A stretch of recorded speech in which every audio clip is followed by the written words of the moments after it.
Hello guys, সবাই কেমন আছেন? আমি নতুন রান্নার ভিডিও শেয়ার করার জন্য চলে আসছি।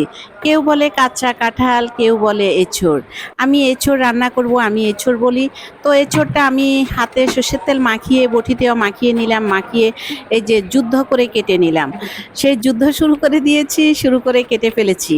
এখন এঁচোড়ে কিন্তু অনেক আঠা আছে, তো আঠা সরিয়ে, এই জন্য আঠা যাতে হাতে না লাগে সেই জন্য আমি সর্ষের তেলটা মাখিয়ে নিলাম। এই যে ছোট ছোট করে পিস করে নিয়ে নিলাম। পিস করে নিয়ে আমি এটাকে ধুয়ে পরিষ্কার করে নিয়ে তারপর আমি হলুদের গুঁড়া আর লবণ দিয়ে সিদ্ধ করে নিব। এই যে দেখেন আমার এঁচোড় কিন্তু কাটা শেষ।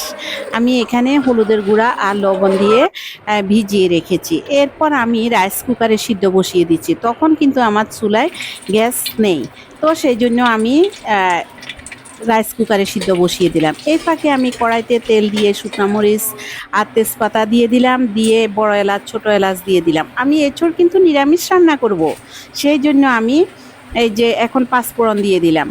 পাঁচফোড়ন দিয়ে ভালোভাবে নেড়ে চেড়ে নিব।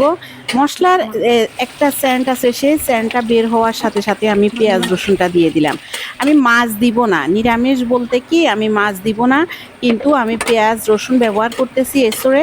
আমি এখন পেঁয়াজটা দিয়ে দিলাম, সাথে আমি আদা বাটা রসুন বাটাটাও দিয়ে দিলাম। পরিমাণ মতো লবণ, হলুদের গুঁড়া, জিরা ধনিয়ার গুঁড়া, তারপর মরিচের গুঁড়া, আমি সব মশলা দিয়ে একটু কষিয়ে আমি এঁচোড়ের সাথে অল্প একটু আলু ব্যবহার করব। আলুটা না দিলে ভালো লাগে না।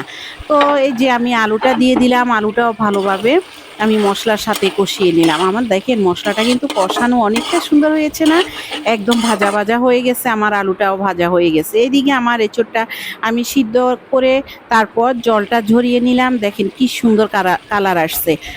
আপনারা এঁচোড় সিদ্ধ করতে কিন্তু লবণ আর হলুদের গুঁড়া অবশ্যই দিবেন। তারপর আমি এই যে দিয়ে দিলাম এখন কড়াইতে দিয়ে ভালোভাবে নেড়ে চেড়ে আমি কষিয়ে নিব।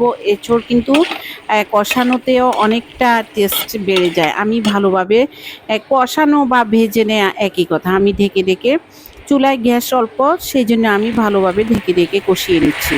আমার কষানো শেষ। এইদিকে আমি গরম জল করে নিয়েছি, ঝোলের জন্য গরম জল করে আমি গরম ঝোলটাও দিয়ে দিলাম। আমার তরকারির কালারটা খুব সুন্দর আসছে, আর আমার খেতেও তরকারিটা অনেক ইয়াম্মি হয়েছে। আপনারা রান্নার শেষে, আমি আসলে তরকারিতে চিনি ব্যবহার করি না, এখন এঁচোড় রান্না করতেছি, একটু চিনি দিয়ে দিলাম যাতে স্বাদটা ব্যালেন্স হয়ে যায়। এইদিকে আমি পরিমাণ মতো গোলমরিচ গুঁড়া এবং গরম মশলাটাও দিয়ে দিলাম। গরম মশলাটা দিয়ে আমি ভালোভাবে নেড়ে চেড়ে তারপরে যে আমার সবজিটা দেখেন, এঁচোড়ের সবজি কি সুন্দর হয়েছে না, খেতেও সেই রকম সুস্বাদু হয়েছে। আপনারা সবাই লাইক কমেন্টস করবেন, ভালো হলে ভালো বলবেন, খারাপ হলে খারাপ বলবেন, আমি সব সময় বলি। আজকে এ পর্যন্ত। আমার এঁচোড়ের তরকারি কেমন হয়েছে সবাই লাইক কমেন্টসের মাধ্যমে জানাবেন। টাটা।